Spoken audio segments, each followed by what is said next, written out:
All right, welcome to The Explainer. Today, we are jumping right into a theological commentary that unpacks one of the densest and, frankly, most challenging passages in Christian scripture, the first chapter of the book of Romans.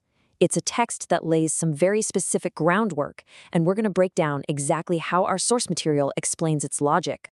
Okay, so let's dive in. The analysis we're exploring kicks off by framing this whole section of scripture as, well, a deliberate interruption. Theologian Douglas Moo basically asks, hey, why does the author, Paul, suddenly launch into this pretty grim, step-by-step indictment of humanity right after introducing his main theme? And that's a really important question, because it's all about the structure. And the answer the commentary gives, it's pretty profound. The argument is that this dark, really detailed picture of human sin is there for a reason. It's a necessary backdrop. It's like you can't really appreciate the full brightness of grace, which comes later, without first getting a clear picture of the darkness it's supposed to cut through. So the indictment begins with a concept that, let's be honest, a lot of us find really difficult: the wrath of God. But before we go any further, the commentary insists that we've got to understand what this term actually means in its original context. Now, the source material gets super specific here. It defines divine wrath, the Greek word is orge, not as some kind of heavenly bad temper or an emotional flare-up. No, it's framed as a principled, righteous opposition to evil. It's the natural, settled reaction of a perfectly holy character to anything that goes against that holiness. And this is where the commentary draws a huge line in the sand. On one hand, you've got our human anger, right? It can be irrational, unpredictable, a total loss of self-control. But divine wrath is presented as something else entirely. It's steady, it's righteous, and get this, it's actually framed as a function of love, a love for what is good and holy and just. And this quote from theologian J.I. Packer just nails the point.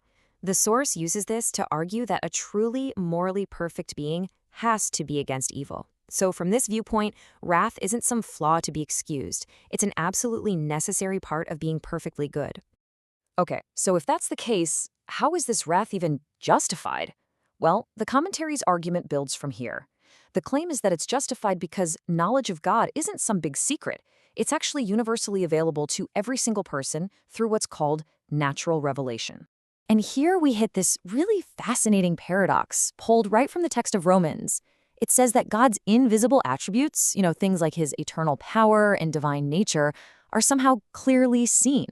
It's a total oxymoron, but it points to this idea that the unseen is made known through the stuff we can see.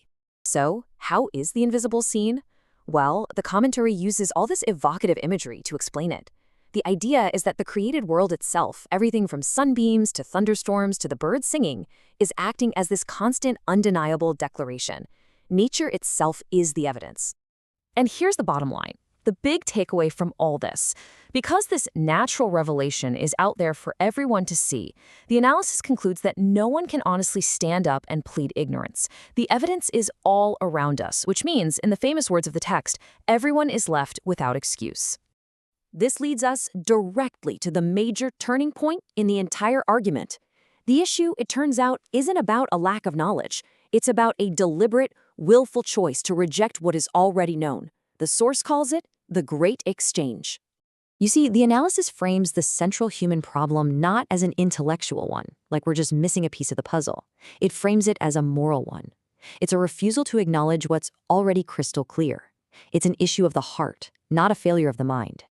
Now, to explain how this rejection happens, the commentator R.C. Sproul draws this really amazing parallel to modern psychology. He suggests it's a three-step process. First, the encounter with God's clear revelation feels like a kind of trauma. It's threatening to our sense of control. Second, we repress that knowledge. We bury it deep down. And third, we substitute it with something else, an idol, basically a more comfortable lie. And this all builds to a pretty radical idea when you think about it. From this perspective, the origin of all these other religions isn't humanity trying to search for God. It's actually humanity passionately running away from the God they already know exists and creating substitutes as a monument to their escape. So this great exchange, this willful turning away from the truth, it's not a one-and-done thing. According to the text, it kicks off a chain reaction, a real downward spiral with some serious cascading consequences. And if you look closely at this passage, the commentary points out this chilling phrase that gets repeated: not once, not twice, but exactly 3 times, hammering home a specific divine response to this human rejection. And that phrase is, God gave them over. The commentary explains this has a kind of a dual meaning. On one hand, it's permissive. It's like God withdrawing his hand of restraint and just saying, okay, you want it? You got it. But it's also seen as retributive, like giving the boat a firm shove downstream, further into the consequences of the direction it was already headed. And this table really lays out the cause and effect chain that's presented in the text. You can see the parallel so clearly. The root cause is religious rebellion, exchanging God for idols. The divine action is to give them over. And the effect? It's a mirror image of the cause, a second exchange, this time in the moral and social realm, leading to a rejection of what's natural. So, after all of this analysis, the wrath, the revelation, the rejection, and the consequences, the whole argument of this passage really boils down to one final, incredibly sharp point. And that leaves us right here with this question, and it's a huge one. Is the fundamental human problem really a lack of evidence for our heads, or is it a willful refusal of our hearts? Is it a problem of information, or is it a problem of inclination? It's a question that totally reframes the entire debate about what it means to believe or not to believe.